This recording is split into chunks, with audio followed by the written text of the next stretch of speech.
We have spent this entire week talking about the vowel team of EE. In order to review our vowel team today, we are going to listen to the story of when two Mr. E's go out walking. Hello, boys and girls. Now I'm going to read you the story of EE, the vowel team. When two Mr. E's go out walking, the first Mr. E does the talking. He just says his name, E, but his brother won't do the same. He's too busy looking out for robots. Gosh, those robots must be everywhere. Mr. E and his brother are out for a quick walk. It's freezing cold, so they need to keep their feet moving. Behind them, a man is trying to sweep up the sleet and snow, but it is just too deep, and the breeze makes it difficult for him to see. It's so icy, the Queen is exceeding the speed limit, coming down the slippery, steep street in her Jeep.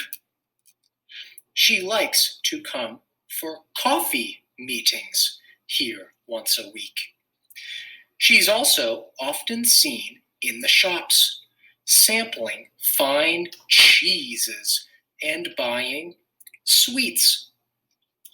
She loves toffee, but she's never greedy, and afterwards she always brushes her teeth. The geese look happy feeding on seeds. They don't seem to mind having freezing feet.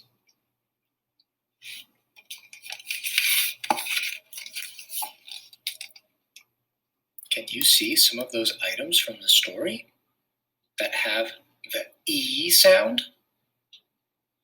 Today, we're going to learn more about the job of an engineer and how engineers give back to the community.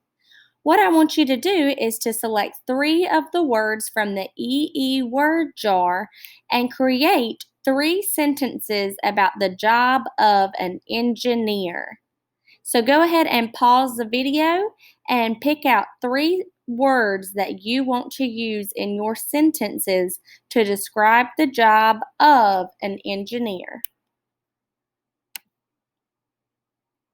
All right, so remember this week we have been learning more about community workers who provide services to our community.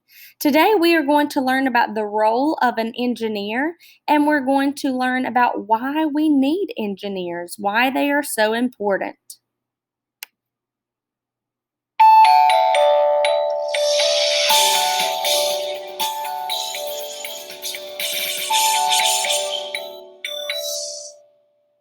How do we get around from place to place without having to walk everywhere? How can we communicate with people who live far away? These were problems that people struggled with for a long time.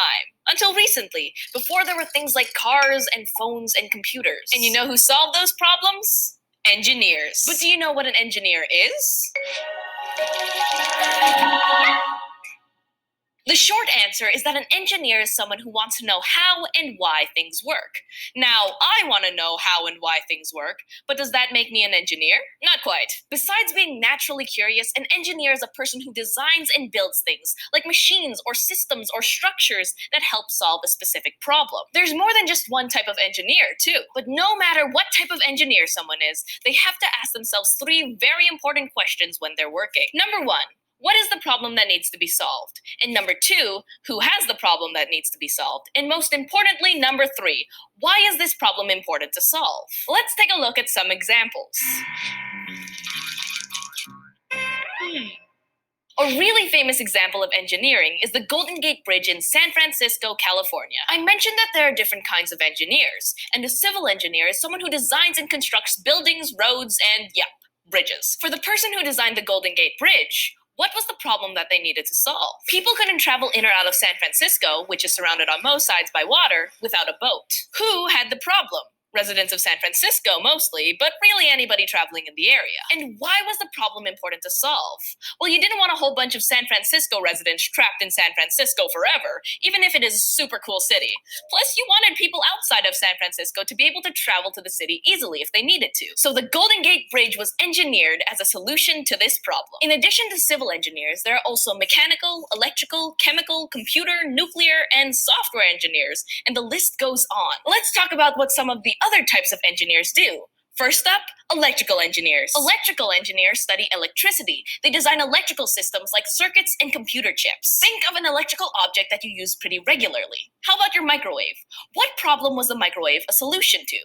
Cold food, right? You have an electrical engineer to thank for the ability to reheat that leftover pizza you just had for lunch. But while you might not have heard of Joseph Strauss or Percy Spencer, the engineers responsible for the Golden Gate Bridge and the microwave respectively, you've probably heard of Henry Ford. As in Ford cars? Henry Ford was a mechanical engineer, or someone working in the manufacturing industry, making mechanical things like tools, engines, and machines. Machines like cars. Ford didn't invent the automobile, but his Ford Motor Company made a lot of them. His Model T car was famous for being affordable for plenty of Americans. Ford saw that lots of people who wanted to drive cars just couldn't because they couldn't afford the pricey vehicles that were for sale. So he engineered a cheaper model as a solution to this problem. His fellow engineers started to do the same, and now, well, cars are everywhere. Henry Ford's not the only big-name engineer.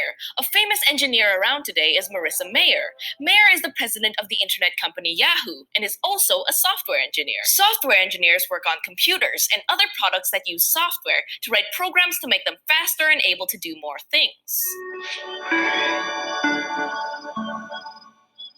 No matter what kind of engineer someone is, their job at its most basic level is problem solving. Each engineer just specializes in solving certain kinds of problems. While it might seem like there are too many types of engineers to keep track of, just wait 15 years, or 50, or 100, because we'll probably have a ton of different types to add to the list by then. Think about it. Over 100 years ago, we didn't have jobs in fields like aerospace engineering, where people design and construct planes and spacecraft. We didn't have planes like we do today, or need spaceships, so we didn't need people to engineer them. Who knows what machines or tools or everyday objects we'll have in the year 3015?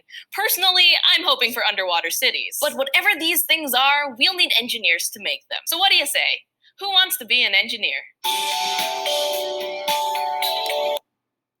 All right, so today you are going to create 3 sentences about the job of an engineer, and remember to use the words with the EE vowel team. And also think about, what would you design if you were an engineer? What type of engineer would you like to be? Have fun!